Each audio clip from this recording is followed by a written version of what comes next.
এই জার্সি গরুর মাথাগুলো এই রাস্তা ধারেই ফেলে দিব।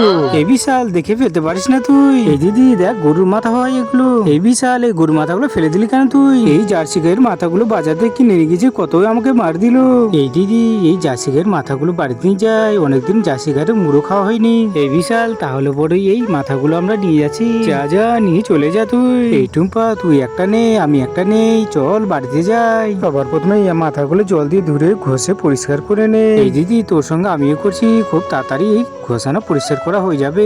তাহলে পরে তো ভালোই হবে, 1 ঘন্টার কাজ আধা ঘন্টায় হয়ে যাবে। সবার প্রথমে কানগুলো কেটে নেবো। কেটে নেওয়ার পরে সুন্দর করে গরম জলে সিদ্ধ করতে দিয়ে দেবো। সবার প্রথমে গরম কড়াই সুন্দর করে তেল দিব। তেল দিয়ে পর সব রকম মশলাগুলো দিয়ে দেবো। দিয়ে দেওয়ার পরে সুন্দর করে নাড়াচাড়া করে জল দিয়ে দেবো। জল দেওয়ার সুন্দর করে গরু মাথাগুলো দিয়ে দেবো। দিয়ে দেওয়ার পরে কিছু স্পেশাল সস দিয়ে নে আর সুন্দর করে ঢেকে দেবো।